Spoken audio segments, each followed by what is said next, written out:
Welcome along to volume 32, and we're chatting today with a guy that's previously featured as a guest on Good Vibrations. We're talking Mr. Chris Spivey, a UK alternative researcher and blogger. He's got a very colourful, unique kind of writing style. Not for everyone perhaps, but it's definitely direct, straight talk, and he gets his message out there. And we're going to be chatting today all about institutionalised paedophilia and child abuse within the British establishment. Bit unsettling, not all that convenient, but nevertheless something that needs to be addressed by anyone into any kind of critical thought. How you doing, Chris? I'm fine, Mark. Not too bad at all, mate. Not too bad at all. Good to kick it to you again. We last spoke last summer in the wake of the Lee Rigby Woolwich situation, let's say, and we ran through many points about how you were convinced that this was a false flag hoax. So if people want to go back and check that out, it's still on the SoundCloud page.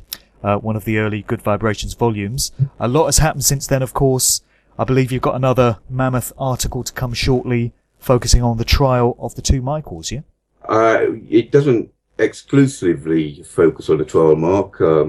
It does revisit because there's been new evidence cropped up since, which I believe that no one else has found out apart from myself. But yeah, at the moment, I've put it on hold. Simply because the Daily Mail, every time I printed an article on Woolwich, the Daily Mail would bring out an article to refute it a couple of days later. So I'm not going to give anyone a chance to do that. Yeah, and I'm waiting for them to get sentenced. Now, they're meant to be sentenced this month, but we're on the 30th today, I believe, isn't it? Yeah, it is, yeah. Yeah, so I don't know when they're going to get sentenced, but it was definitely meant to be this month, but they don't seem to be getting around to it too quickly, which I can't understand what the delay is really, if they've been both found guilty. Learning the script, I suppose. Exactly. But when it comes out, when I finally get to release it, it's going to blow the thing wide open. And anybody who has read the Drummer Man and the other articles that I've done on it, anyone who doesn't then believe that Woolwich was a false flag, he's never going to believe it, to be honest. Well, there's no helping them. There's no convincing some people, Mark, is there? So it seems, yeah, so it seems, mate. So your blog site is going from strength to strength. You're getting many hundreds of thousands of hits a month now, I think. And it's become very much a full-time job for you, to the detriment of everything else. It is, yes. I'm now doing this full time, so it just got far too much with trying to carry on with my tattoo business and this as well, because I'm bogged down with work now. I have three fellas who run the site for me, moderate the comments and run the forum and whatnot. But even then, I'm still working 16, 17 hours a day on here, and the information that's flying in there is unbelievable, Mark. But it's created a real backlog, So I'm now doing this full time for me things. But yeah, the website, we've just had to move that to Iceland. It was based in Russia, but it's continually under attack, and every time I raise my limit of gigabytes, the attack seems to increase with it, so I always sort of end up running out of my monthly allowance before the end of the month. Do you think there's a few people out there that don't like what you say? Do you get that impression? Most definitely, mate, most definitely. So anyway, I was advised to move the site to Iceland, which I've now done. So we've been offline for about 4 days. It's interesting, isn't it? Because if you were some rambling, crazy tinfoil hat wearing conspiracy nut, then the establishment wouldn't really worry too much about what it is you're saying. If everything you were saying was complete bollocks that could be refuted at the drop of a hat, then why would there be so many attempts to sabotage your site? It does tend to be validation that you might be onto something, I feel. I don't class myself as a conspiracy theorist anyway, Mark, as you know, because what I tend to do, I tend to take articles that are in the mainstream media and sort of plough through the old bollocks, which most of them are. Yeah, the bollocks filtration unit. Exactly. I'm not really what you call a conspiracy theorist. I don't, go into the lizard thing and whatnot. So I tend to deal with it here and now. But yeah, I mean, since I've been offline, I've seen all manner of things cropping up on other sites. Supposedly I've been taken off because I've been arrested, because of what I've said about the Holocaust and whatnot. I've been arrested by Jews, and the site's been taken down because of that, which is total tosh. That's a good one. Not heard that. As of today, I've never been arrested for anything that's been on the site, although I did receive that letter. I don't know if I mentioned it in the last podcast we did, but I received a letter from the Chief Inspector of Essex Police requesting a meeting, because I supposedly had illegal content on my site. Well, I didn't bother turning up. I didn't even get in touch with him, because as far as I'm concerned, if there's illegal content on the site, there's nothing to discuss, is there? I was sending some policemen round. Do you think he was going to invite you to join the Freemasons? I don't know what his plan was at all, Mark, to be honest. I say, but I've certainly never heard of anyone being invited to meet with the Chief Inspector to discuss illegal content. Did he want to meet you in a forest clearing at 3 a.m? I've got no idea where he wanted to meet me, mate, because I didn't even respond to it. Oh, that's the best move, I think. Well, that was July, if I remember rightly, and I've heard nothing since.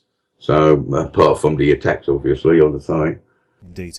And your domain name has changed from chrisspivey.co.uk to .org now as well, yeah? But that came about because the move was essential. I say because the site was getting all kinds of jiggery pokery added to it, and somewhere along the line, my domain name .co.uk disappeared, along with my account with 123 Regs, who were hosting it, and we couldn't get it back, and we couldn't find out who had it. Someone paid it because it was due for renewal, only £6 or £7, whatever it is, the yearly fee, on the 31st of December.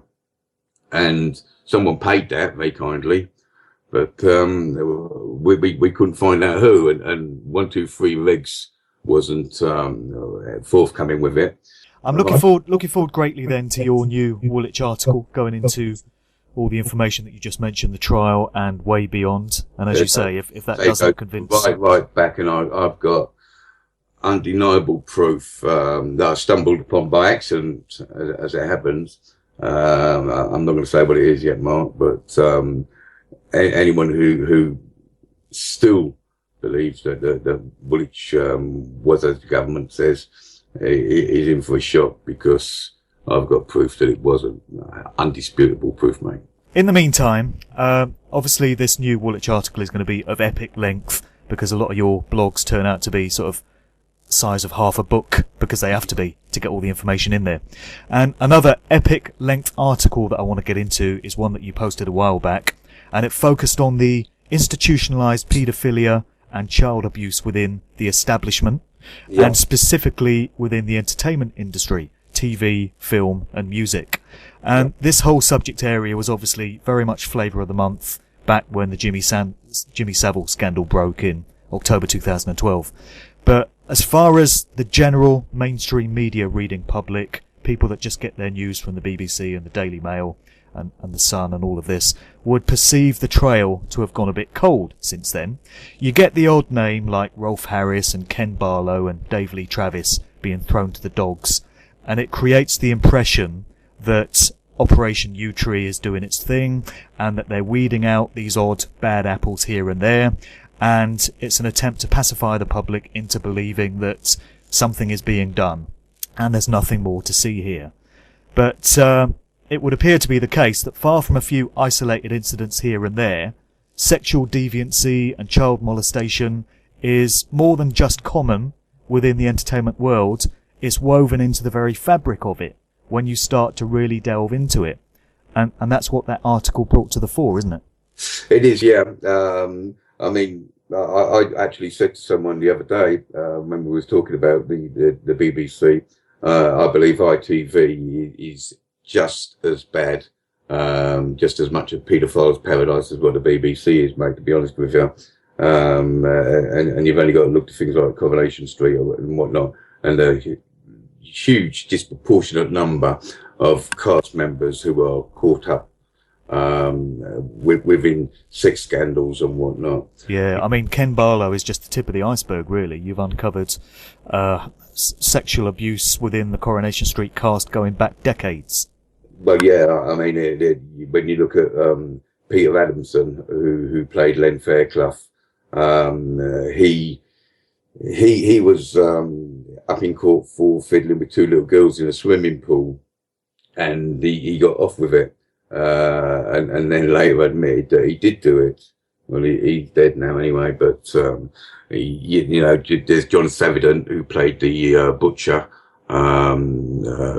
What's his name? Fred Elliott, wasn't it? Fred Elliott, that's it. I say that's it. And he was sort of stabbed up, wasn't he, after picking up some young fella in a gay bar, was it?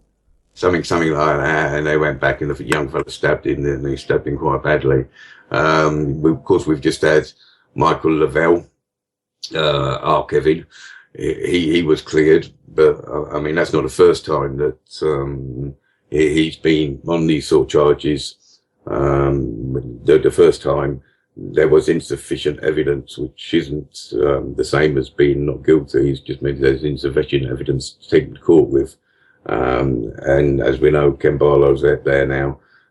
He's just been cleared on one of the charges, I've seen, which I haven't read the report yet. I say it could be with the move and whatnot, but it certainly sounds a bit dubious. I mean, they dropped the charge supposedly because the girl couldn't remember much about it, but that doesn't mean to say that it didn't happen, Mark, does it? Yeah, exactly. And you go into EastEnders as well. There's a few sort of cases involving EastEnders cast members, including Joshua Pascoe, that played, the specky nerd Ben, being involved in a sexual assault as well, which is a bit of a surprise for people. And that was a funny thing. I mean, because he was only 16 himself at the time, wasn't he? And the young fella he supposedly assaulted or sexually assaulted was only 14. And there was a big thing at the time in the newspapers, and obviously he couldn't be named. I'm not even sure if I'm meant to name him now, Mark, to be honest with you, but we have. So, and they had him going. Well, allegedly, yeah, all allegedly. All allegedly, yeah. And you never heard no more about it. It just sort of like went quiet, and so I revisited the case a little while ago, and it seems that he got a not guilty on it, but it wasn't widely reported in the press at all about that. When you get all these household names that are kind of brought into the frame every now and again, as we said, although a lot of them fly under the radar, a lot of the ones you've identified in the article was not stuff that people will remember seeing in the mainstream press. But as I mentioned before, it does tend to be a way of suggesting to the general public that something is being done, and they're getting these individuals. But it would appear to be the case that all of this is keeping the spotlight away from some of the much bigger, much more important perpetrators. So how far up the establishment ladder does this institutionalised paedophilia and sexual deviancy go, according to your research? It goes all the way, Mark, with it, right to the top. It stops at the living room in Buckingham Palace, mate. I have no doubts in my mind whatsoever that the royal family are all involved in paedophilia and whatnot. The evidence to suggest so is enormous, I mean, that started with Prince Philip, the Duck, who was brought up by his two uncles, Louis Mountbatten and George Mountbatten. George Mountbatten allegedly has the biggest ever collection of pornography, which is supposedly stored at the one of the big London museums. Can't remember which includes bestiality and things like that. And no doubt about it that Mountbatten was a paedophile anyway. And he had care of Prince Philip, from when he was a young lad, which led to that famous photo of 15-year-old Prince Philip in a funeral procession after his sister had been killed in a plane crash, with Lord Mountbatten behind him. And then, rather than knowing what the Mountbattens are like, the Queen and Prince Philip lent Prince Charles to him, who they called each other honorary grandson and honorary granddad. So what kind of people sort of like, after being abused by paedophiles, then give their young child to the paedophile to abuse, Then you have Prince Andrew, who was involved with what was his name? Geoffrey Gilchrist, I think it was. But he was a convicted paedophile, and Andrew's photographed there around his gaff with his arm around 15-year-old girls and whatnot, who testified against Epstein, Jeffrey Epstein. I don't know where Gilchrist from. Who sort of testified against Epstein. And Epstein was using Robert Maxwell, that's it. His daughter is the PA to Epstein, and she knows all about the nonsense. Well, the Maxwells, as you know, is a very, very dodgy family, Jewish again, obviously. For anyone who don't remember, he supposedly killed himself, threw himself overboard of his yacht. That's right. But all the evidence points to him being helped. Assisted off board. Assisted, yeah. And, he was given a state funeral by Israel, which says about all you need to know. Well, indeed, yeah. Another fellow who's cropping up recently, I just got to mention, along with Simon Cowell. Simon Cowell, as you know, is mentioned in that article, Celebrity Paedophiles. Lots to know about Simon Cowell. There's a lot to know about Simon, an awful lot to know about Simon Cowell. Because the article is over a year old, and a lot has happened since. But Simon Cowell seems to be very involved with David Green, who owns Topshop and whatnot. And I see David Green's name popping up absolutely everywhere. And it's always linked to Simon Cowell. Well, as you know, Simon Cowell put up Jonathan King's bail money. Yeah, why would he do that? Why would he do that, indeed? Well, Simon Cowell's since disassociated himself with Jonathan King, trying to say that he didn't know what he was like. But I mean, the fellow was up on charges of buggery with young lads. So I can't see how he can say he doesn't know what he was like, because he put a bail money up for them charges, Yeah. And I say since then, Bill Maloney, when Max Clifford went to court on his charges, what happened to him? Well, all these court cases died down, Mark. Have you noticed? They do. Yeah. You hear no more. Exactly. Anyway, when Max Clifford went to court, Bill Maloney was waiting with his cameraman and that, and he very, very publicly was asking Max Clifford about sending people to Peter Stringfellows and Simon Cowell being a part of a paedophile ring with Jonathan King. So nothing came on, you could tell by Max Clifford's reaction that he wasn't enjoying it. Incidentally, that same video was used by all the mainstream media with Bill Maloney cut out.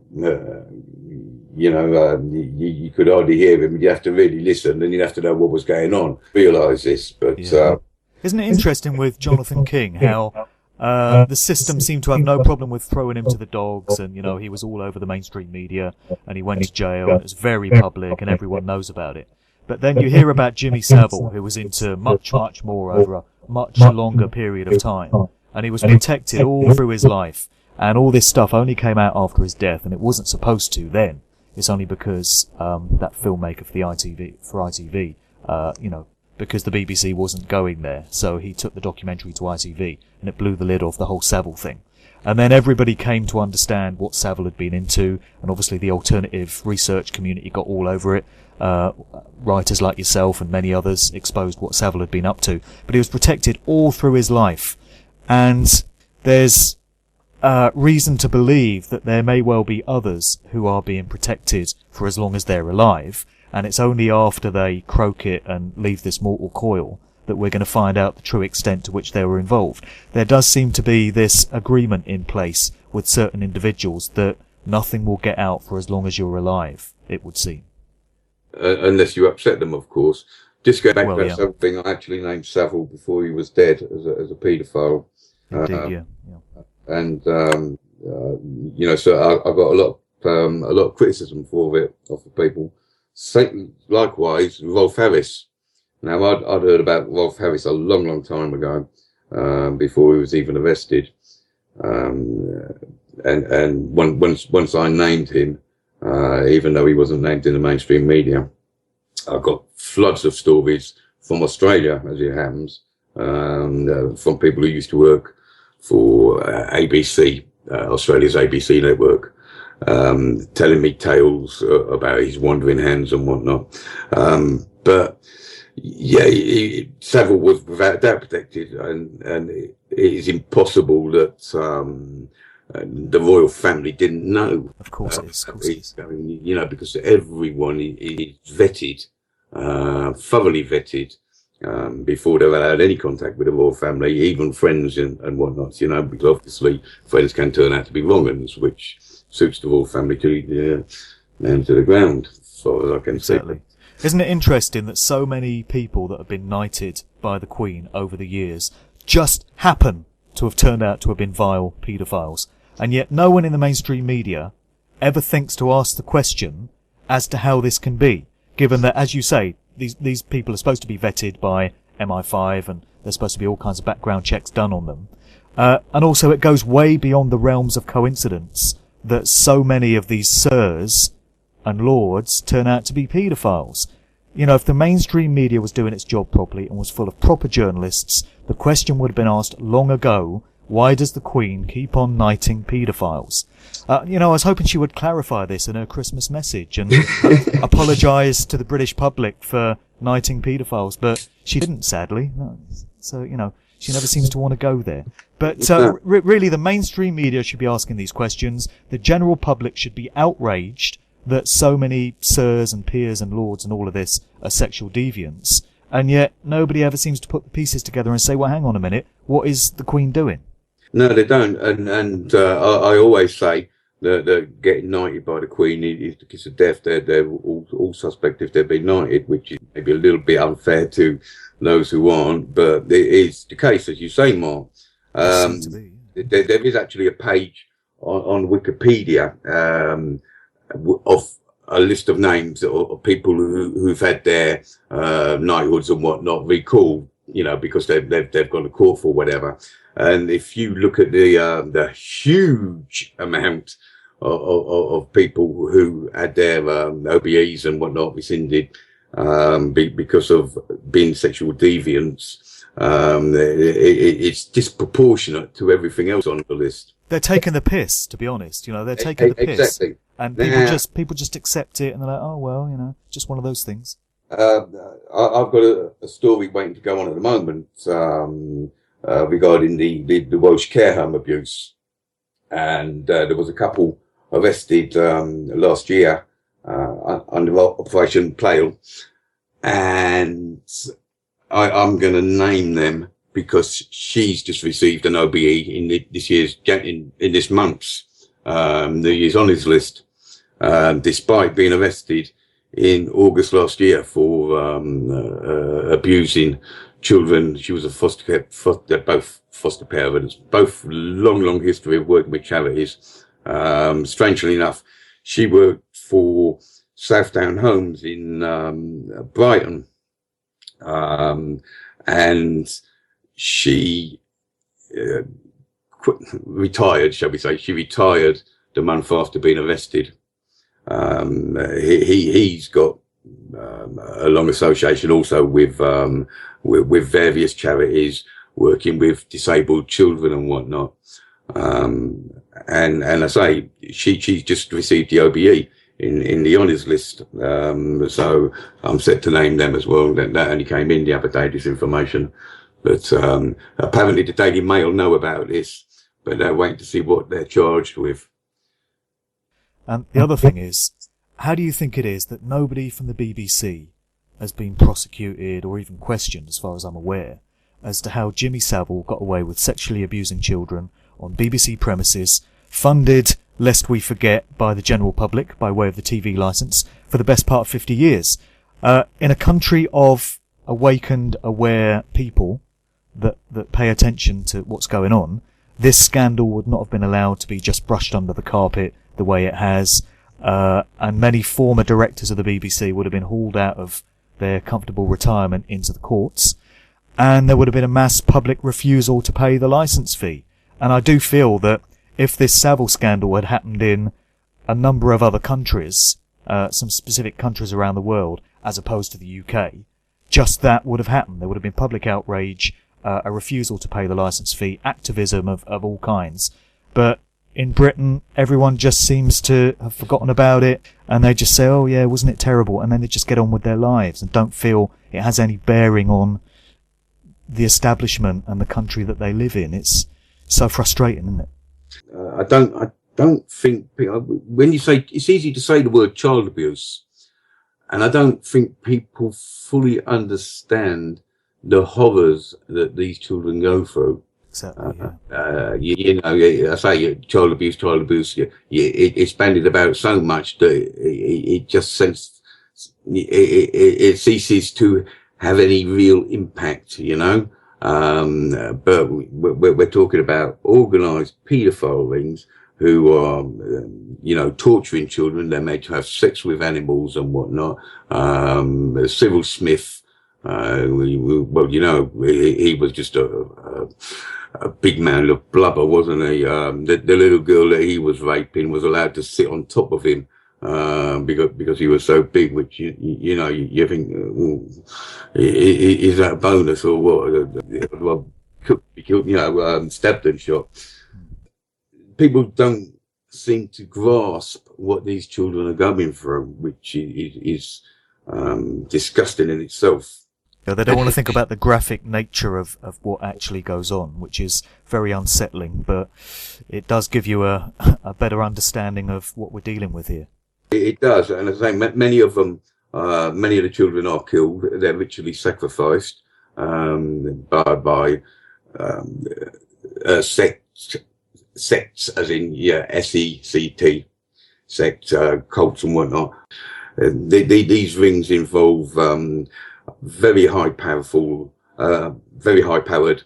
people and politicians, and this is the glue that holds them together, Mark. This is why Savile was allowed to get away with what he did, because they're all involved in it. They're all compromised very deeply. Exactly. So you know, they can't blow the whistle. I mean, there's allegations or rumour that Jill Dando was about to blow the lid on it, and this is why she was shot. But whether that's true or not, I don't know. Can't see it myself, to be honest. And it's just a rumour, but there you go. But yeah, certainly, and they're all at it, and that's the glue that holds them together, and that includes the Prime Minister and the royal family, and there is not one decent person in the House of Commons or the House of Lords who is fit to rule over the nation. They're not even fit to walk the streets, Mark, you know, especially the likes of Peter Mandelson, who's just turned up on this list of satanic rituals and whatnot, which accuses him of murder, torture and murder. Well, as we know, Peter Mandelson is the front man for the NSPCC, as was Prince Andrew, as was Jimmy Savile, as was Margaret Thatcher, you know, and Mike Hancock who's been in the news recently. I've got some awful damning evidence on him. He is also involved with the NSPCC. I say he turns up on this list of Satan worshippers that's gone on my site just this morning. So there's not one decent person. And when going back to people rewarded by the Queen and whatnot, you can include Peter Mandelson in that lot. They don't call him the Prince of Darkness for nothing. No, exactly. And well, when Sherry Blair's calling him a monster, that he's a wrong one. Pot kettle black at all? Yeah, because she also defended paedophile. I've got some PDFs on her from years ago where she defended paedophiles, and she's not what she professes to be either, nor is her husband Tony Blair, as you know. God, let's not get started on Blair. It's another podcast in itself. No, well, the thing is, I mean, Mandelson was rewarded by the Queen and made a lord and whatnot, despite being drummed out of politics twice. What kind of country are we where we're rewarding criminals and perverts and allowing them to rule over us? And people's attitude is, yeah, but they're all like that. They're all bending, they're all like at it, So kick them all out then. Let's start again. Exactly. I can't understand it. Well, if they're all there, that doesn't excuse it. That just makes it even worse. And anybody who agrees to be governed by criminals and perverts really wants to take themselves in hand and have a proper word with themselves, mate. Yeah, lest we forget, we're not answerable to the government. The government is supposed to be answerable to us, the people, and to represent our interests collectively. And quite clearly they're not doing that and haven't been for a long time, if ever. So if that's the case, we should reserve the right to remove them all and replace them with public trustees that are going to do work in the interest of the public, which is what they're supposed to be there for, what they're paid for. Well, exactly. I mean, the whole system needs changing, Mark, doesn't it? Political parties need to be outlawed anyway, because there's too much scope for corruption there anyway. And a system of independent governance needs setting up throughout the country, because I say that there's far too much scope. They're all bought and paid for, and as long as this system is in place, it's never going to change. And you can't get anywhere in politics unless you are in the in the clique, and corrupted and compromised. And compromised. And I say that this is all boils down to this guest house where the security services were filming politicians and whatnot having sex with children in order to blackmail them. And you only have to look at the way that Cameron and Blair were both fast-tracked through politics. I mean, they didn't do their apprenticeship, so to speak, to get where they were, and it is because they are compromised. Do you think that before they appoint many of these individuals to high positions of office, they're looking for people that have grubby little secrets and aspects of their personal lives that can be used to compromise and blackmail them, and that's why certain individuals are fast-tracked to the top? And do you think that kind of behaviour is actually encouraged once they get into office, because it's endemic within the whole system? It's almost like it's a pre-requirement to be part of the establishment. You have to have these grubby, sordid little secrets. Indeed, Mark, without a doubt. This is drummed into them. You got to understand that they're not brought up like me and you and most normal people. Their whole existence is entirely different. I mean, they're traumatized from a very, very young age, from a baby to sort of scramble their minds and then reprogrammed. They're all psychopaths, and they're targeted now at university by the, shall we say, call it for want of a better word, by the elites. Yeah, they all go to the same public schools Same and the school same universities. where they're all buggered as young fellas when they first get there, and then progress on to doing the buggering of the younger children as they get older. You know, and this is why you find so many teachers and whatnot turn out to be paedophiles from these public schools, you know, and like all that cane malarkey and whatnots. And I say that, so they're targeted from a very young age and groomed, if you like, for these high-powered positions via the Bullingdon Boys Club and whatnot, which I did a big article on. And I say they don't think like us anyway, but they're all how can you say, they're not normal. And they're not capable of normal relationships, and you find that their wives are chosen for them. This is why so many politicians marry late in life, just before they get into office, i.e. Gordon Brown. Yes. Gordon Brown is a paedophile and homosexual, and his Mrs. Sarah, she is a lesbian. And they have this nice little relation because obviously the women who are chosen for them get this jet set lifestyle and whatnot, you know, and 9 times out of 10 they have no interest in men anyway, and they're allowed to do whatever they want as long as they're discreet, you know. Yeah, marriages of convenience, just for so. And the same was said about David Cameron. Certainly Samantha Cameron is not the mumsy nicey type that she would have you believe by any chalk.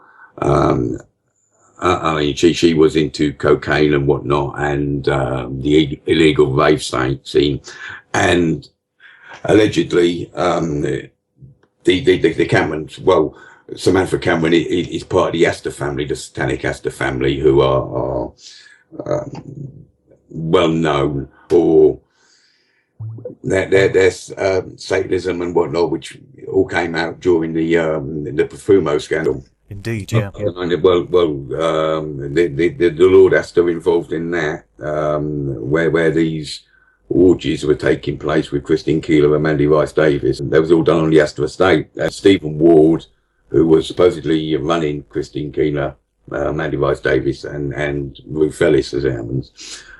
He lived on the Astor estate as well, and the Astors go back through history to the Chinese Opium Wars and slavery, the slave ships and that, and the Astors are involved in it all. Now, supposedly the Astors have compromising film of David Cameron taking part in paedophilia, and this is how they're controlled. I say Samantha Cameron is far from the mumsy type that she would have you believe, far from it. And once again, you got Woody Haig as well. He married Fionn. I'm surprised he even remembers Fionn's name, and they're never together because William Haig is a paedophile and a homosexual who supposedly dismissed Leon Britton, who's just been questioned by the British and Dutch authorities over paedophilia. And I actually got in touch with his son because I had it on good information that the son was running an investigation into Leon Britton in the late 80s, and they was ordered to drop it. And I actually contacted them about this, not expecting an answer. And the journalist involved to see what their reaction would be, and their reaction was to totally blank me after, saying they'd get back to me. They never did, and that was over the rape of a young boy who was found by the police wandering the streets half naked back in the 80s, and Leon Britton got a sack over this. Again, he didn't get married till he was 40, and until he started coming into prominence. I've got an old article which is an interview with him, which appears to be more like a damage limitation exercise than anything else, from 1989, which will be going on the site today. Just saying what a lovely family man and how much he loves his wife and whatnot, which is total bollocks. I say they just get married to give them an level of respectability. Yeah. They do the same in America. Obama, once again, homosexual, just marriages of convenience. I say just to give them respectability, Mark. They're not capable of love. That's sort of taken out of them at a very, very young age, you know.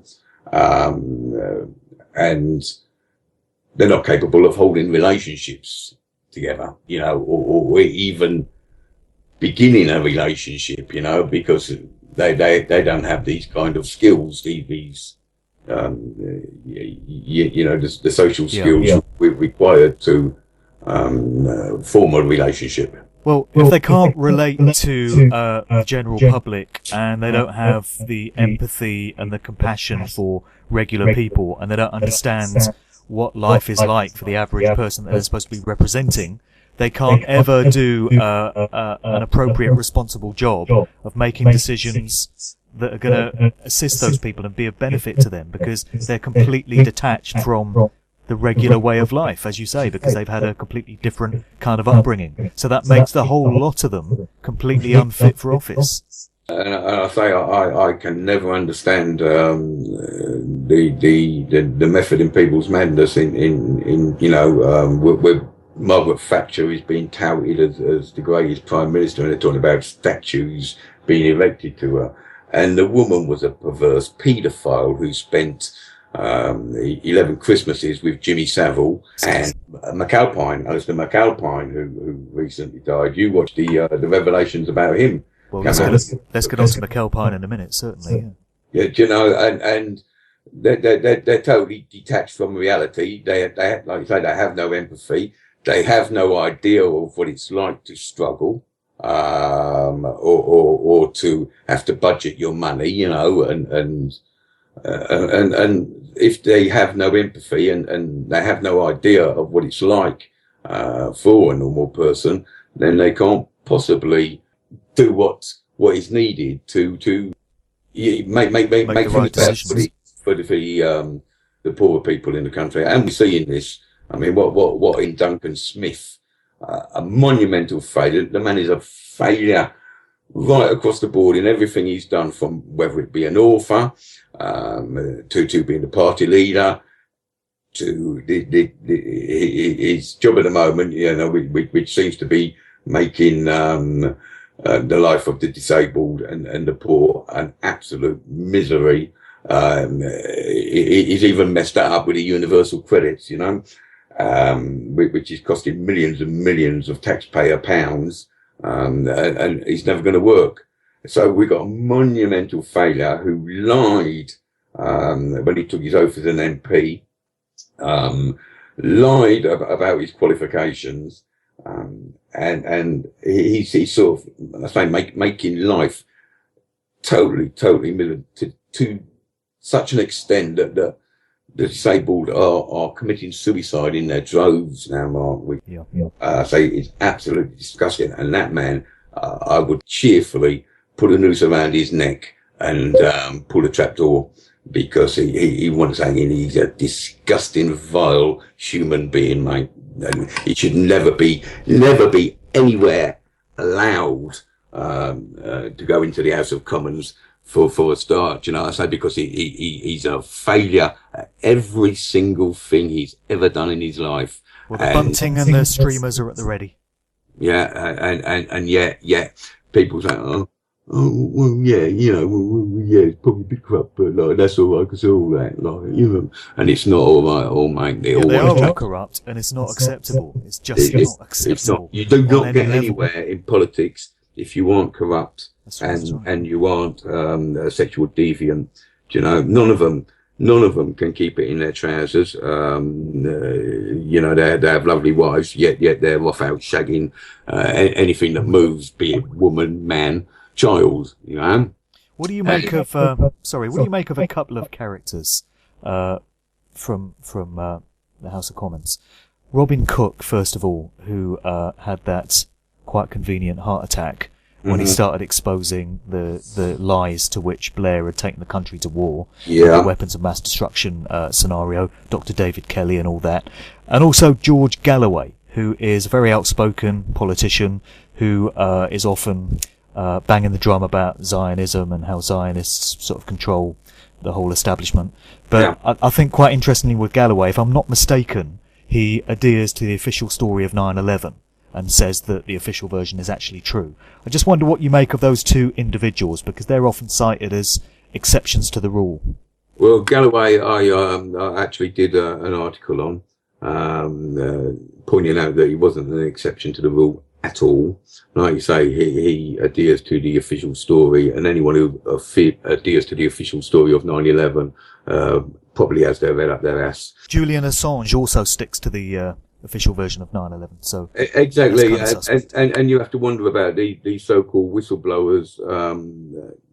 You know, what do they actually reveal?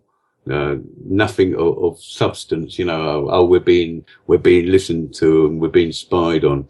And well, good blimey! I think we knew that, didn't we? Exactly. You know, and nothing is ever revealed, and you can't help but think that all these whistleblowers are government operatives. You know, certainly I never report on them, Mark, because I don't believe what they say. Yeah. And that includes Edward Snowden as well. Yeah. But getting back to George Galloway, George Galloway is far from what he would have you believe. Now, I did get actually quite criticised for it because people, and I stick by what I say, I stick by everything I've said 100%, Mark. Galloway is just as bad as the rest of them, because you don't get anywhere in politics if you're not simple as that. And the whole fact that he backs the 9/11 story, it shows how corrupt he is. And the same, Robin Cook, well, like you say, he conveniently died of a heart attack, supposedly, or allegedly induced. And John Smith, the same. Exactly. Yeah, I was going to ask about John Smith as well, because he paved the way for Blair to be brought in, didn't he? Yeah, and there can be little doubt that he was murdered to specifically allow Blair to get in. And you need to look at what Blair did. Well, Blair is an out-and-out psychopath. Another one I would cheerfully hang. Bunting's ready here for that one as well. Just taking Blair, I mean, he's been found guilty of war crimes in Kuala Lumpur. That's right, yeah. Along with George W. Bush. That's right. And yeah, he's over here, you know, saying he wants to get back in politics and whatnot. Well, the bloke's a bleeding war criminal. And his property portfolio, well, people have no houses over. He's got houses here, left, right, and centre, and buying them for his kids and whatnot. Well, allegedly, he tried to rape his daughter. So I suppose buying a house is the least you can do. But did you see the story about the guy that tried to make a citizen's arrest on Blair in a restaurant in London? I did, yes, yeah. And Blair waffled his way out of it. There are international arrest warrants out for these people, but I can't see them being successful, Mark. You know, like I said, you didn't get anywhere with Blair. Similarly with the Queen, and people are pointing to the Queen. It now looks like she's going to give way to Charles Gordon. People are pointing to these arrest warrants, saying, "Oh, that's why she's, stepping down." And similarly with the Pope, that was supposedly why he stepped down. But I'm not having it, Mark. I don't believe it. Well, it's commendable that these arrest warrants are out and whatnot. I don't think anyone's going to have a chance of arresting the Queen, not until there's revolution in this country.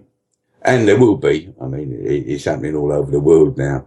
And sooner or later, the tipping point is going to come when it happens in this country. And I would prefer a non-violent revolution, which is possible in theory, but I'm afraid it's not going to happen, mate. And the only way that there's going to be change is through violent revolution, and it will come. It will come. I mean, we was chatting earlier about Mark Duggan and whatnot, and the gangs in London, and there's the article that I've done on them.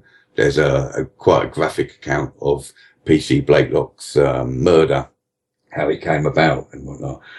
and certainly the police want to be taking notice of what happened there and how they was outsmarted by the rioters and whatnot, because it is going to happen again in this country, and quite soon, the way things are going, because the likes of Dickhead Smith are pushing people to it.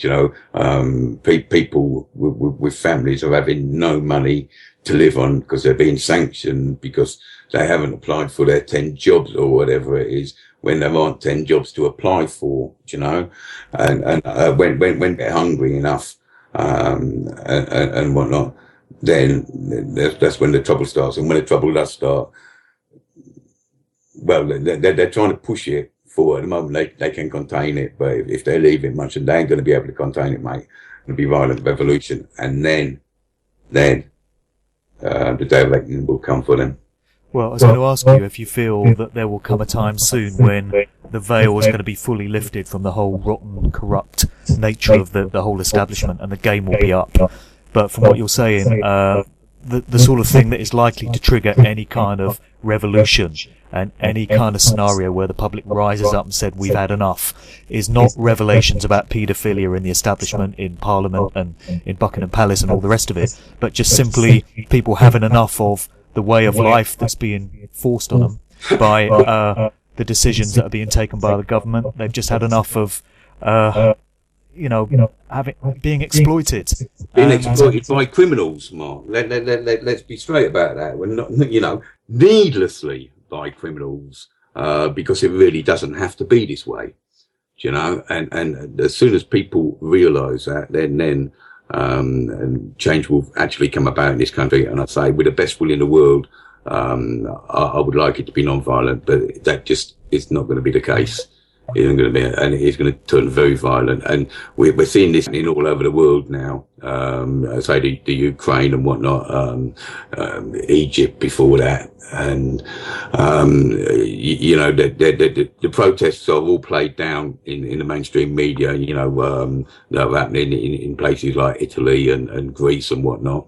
And I say it's going to happen in this country, and it's going to happen very soon. People are fed up, and people can see what are going, despite what the mainstream media would have you believe. People are rising up, because people are feeling the pinch. I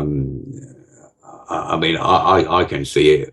I tend to go to, because it's only me and my daughter and my grandson, we tend to go to Tesco's on a nightly basis, to treat it like a corner shop, simply because it's convenient. And certainly I'm getting the same groceries as I was last year, but they're costing me a tenner more now, and but for absolutely no different to what I was getting this time last year. So, and as you say, our so-called leaders don't live their lives in this way. They don't have to watch every tenner at Tesco, because they probably have their food delivered in hampers from Harrods. So certainly they don't need to eat the shit that we have to eat, Mark. Well, that's right, yeah. That's for sure. But we subsidise them. You got people. There's I see in the Daily Mail today. There's a story about 3 people who've just been let off. They were being prosecuted for going through the bins in Iceland. Iceland, the food company, not Iceland, the place there. And there's more people using food banks than ever before. And these supermarkets are putting blue dye on the food to make it not fit for consumption, because they actually don't want people eating food which they are going to throw out. How sick is that? It's totally sick. And I say it. And on top of that, Mark, we're subsidising these millionaires to eat the finest food and drink the finest wine, while people are going hungry and can't afford to feed their families. And I just think, why are we accepting this? Why are we putting up with this? These people are criminals. They're sexual deviants. They have no place in this world, let alone in Parliament, and they have to go. And the tipping point is coming. It will be very violent when it comes, mate. Do you feel that if this was, or if these events had happened in certain other countries, then people would have risen up before now. Do you think the tipping point amongst British people, because we tend to be quite passive and, it's all about being polite and mustn't grumble and just accepting your lot, do you feel that the tipping point would have been much earlier in certain other parts of the world? No, that's hard to say. For a start, I don't live in other parts of the world, so I can only speak from experience in this country. But so I mean, if you take Greece, where people are actually giving their children over to orphanages now because they can't afford to feed them, and there's mass rioting in the street which isn't reported on. Certainly there it had to come to worse than it is here before that happened. I don't know about the Ukraine, how bad it is over there, but they've had a result anyway, haven't they? But so I can't really answer that one, Mark. All I can speak for is this country, and America certainly seems to be very much the same as what we are over here. Certainly they're accepting all this piss taking, and it is a piss take. And I say it's got to stop, and it doesn't have to be this way. It really, really doesn't, because without going off on a different tangent now, there's so many things that can be done to make it so it doesn't have to be this way. No one has to go hungry in this country. No one has to go without, adequate food and shelter. So why are the people accepting this when it doesn't have to be that way? And this ties into a news story which came out this week. MPs suggesting that Buckingham Palace should be opened to the public more often when the Queen's not in residence, to raise funds to help the upkeep of the palace, when the royal family, according to many reports in the alternative arena, are worth not millions, not billions, but trillions, sitting on all that wealth, when there's people going hungry, people starving, people dying of malnutrition and cold and all the rest of it. And we're now being told that the public has to subsidise Buckingham Palace when all that wealth is just sitting there doing nothing. That to me is just completely obscene. It's just old fanny, isn't it? Designed to whip up support for the royal family. If you notice, George Osborne has come out in criticism of these MPs who suggested this subsidy of the palaces. We already subsidise the palaces anyway. Why should we do it again? And like you say, quite rightly say, the Queen is worth trillions of pounds, much of it made through depleted uranium. Now, I put a story on the site the other day about an American a woman who'd been in the army over in Iraq and whatnot, and she is suffering from the effects of depleted uranium, and wanted people to donate for her treatment, which, when you think about it, the government should pay for that anyway. But why aren't these people who are joining on, why aren't they made aware of the dangers they face through depleted uranium? And far from feel sorry for them, I feel it serves them right for not educating themselves in the first place. The people I feel sorry for are the people in Iraq and Afghanistan and whatnot who are having horribly deformed babies because of this depleted uranium, which the Queen and many government members have huge investments in them, and which generates millions of pounds for them. And it's absolutely disgusting, mate. Just before we start to wrap up then, Chris, there's just one subject that I wanted to go back to that we touched on earlier, which was the recent death of Lord McAlpine. People will recall that he was all over the news a few months ago when this story broke about BBC Newsnight, this guy Steve Mesham, that claims he was abused as a child by Lord McAlpine in this children's home, except he didn't actually name him. He was anonymous on the programme. Then there was a whole load of speculation among the public as to who this figure might be that he was referring to, and speculation led to Lord McAlpine's name being put out there, and people were tweeting about it. And then there was this indignation from McAlpine himself via his lawyer. What was the guy's name? Reid? Yeah. Andrew Reid. Yeah. Still waiting for the letter, Mr. Reid. Yeah. And then you had situations like Alan Davis tweeted something about McAlpine being involved. And of course, Sally Bercow, the wife of the Speaker of the House of Commons, was publicly sort of chastised and shamed for it and made to pay a fine. And the BBC and the ITV were made to cough up when none of them had actually directly accused him of being involved. So this was all very public, and it was all very much in your face. And I was on your blog site the other day, and I went back and saw the story about the death of Lord McAlpine. And it's the first I'd heard of it. I didn't hear anything in the mainstream. His death seems to have been very kind of under the radar and very discreet. It doesn't appear to have been reported on in a major way. And it all seems to be kind of hushed up and brushed under the carpet.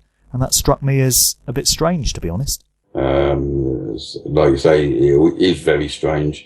Now, you take the BBC and ITV. This goes back to what I was saying earlier on, Mark, about they're both as bad as each other, because neither of them named McAlpine. Yeah, exactly. Yeah. They all have high-powered lawyers and whatnot. Yet they rolled over and paid these fines without so much as a whimper, you know. And Sally Bercow, I said all along that she was involved. Her husband, the horrible little twat, John Bercow, is friends with McAlpine, known each other a long, long time, and it was just a proper act of parliament, if you like, because it was just an act, nothing more. It was a show trial to put people off naming suspected paedophiles on the internet, you know. A lot of people took his name down. A lot of people shit themselves. McAlpine set up a page where people could voluntarily pay a fine for naming. That's a farce, that was. But people did it, Mark. This is how stupid people are. As you say, everyone was shitting themselves. They were like, "Oh my God, I might get sued for this," when they hadn't actually made any direct accusation. They were just retweeting things other people had said. Exactly. And I did make direct accusations, and I did not take them down. I'm still waiting for my letter, Mr. Reed, which has never come. Well, the twat is dead, and good riddance to bad rubbish, because he was a paedophile, the whole family of paedophiles. And one of his favourite tricks was putting children, little boys, into coffins and then throwing dirt on top of the coffin, so the child inside in the dark, cramped space, thought they was being buried alive. And McAlpine said, you know, once you do this, the child will do whatever you want him to do, for fear of being put back in that coffin. And that is the kind of man he is, and that is the kind of people we have in government at the moment. We're not talking about how they were in the old day. We're talking about this is how they are. They're sick and they're twisted, and they need to a man and woman hanging, mate. As simple as that. No, you know, they should be allowed to mix with decent people. All right, Chris. Well, we'll leave it there for today. Fascinating stuff. Thanks for taking the time out. Really appreciate your insights into all of that. Do you want to just recap once again on where people can catch your blog and read more about your work? Yeah, I say at the moment we're on www.chrisspivey.org, but it is going to return to www.chrisspivey.co.uk. But whichever one you type into your bar, your search bar, will take you there anyway, because they're both going to be rerouted, the .co.uk from Russia and the .org to the .uk. So whichever of them two that you want to type into, you'll get me anyway. You're doing a few public talks as well, yeah? I'm due to go down to Brighton in March or April. And I've had a request from Bristol. I'm a bit wary about requests from Bristol, because Bristol is a big satanic place. It's certainly, I mean, if you look at events like, you know, prominent scientists and whatnot find themselves out of windows, all happens in Bristol. Justin Donna, which we still haven't had the inquest to that. She was from Bristol, and you would be surprised when you're actually looking for it, the number of events that happen in Bristol. So I'm a bit dubious about going to Bristol anyway, mate, because I might not come back. They've got a great big statue that they put up in Bristol city centre when they refurbished it a few years ago, and it looks a bit like a DNA helix spiral, and it looks a bit like a sort of human spine representing Kundalini energy and all of that. And you see these structures everywhere now, city centres all around the world. They all look the same. They all resemble that DNA helix kind of spiral. So there's definitely some symbolism going on there. And it seems to be like the calling card of the establishment to say, we've got this city on lockdown. I think they've got every city on lockdown, Mark, haven't they? You know, we live in a police state now, whether you like to admit it or not. I mean, there was checkpoints out in London, again, just last week. You know, what is that all about? But yeah, certainly, symbolism and statues and whatnot. And if you look at the, Americans, you know, the American bank, has disturbing, statues and movals on the wall, as does, Cleveland Airport. Which is supposedly a very satanic place. Oh, Denver, isn't it? Denver. Sorry, yeah. You know, depicting what is going to happen, and what's in store for us. You know, the slavery that is to come. And if you can't see that we're heading that way now, then really you need to stop watching TV and start paying attention, because this is coming, and it's coming very quick. It's very quick, and I say it's just which is going to happen first? Are people going to riot first, or are they just going to let these slave measures come into practice? You know, so it's up to the people. It's up to the people. Their own future is in their own hands. Yeah. I say, like you said earlier, the government work for us, not the other way around. You know, that they are our betters and they are our rulers, and they're not. We are their rulers. They can only do what we let them. Your choice, folks. It's all your choice.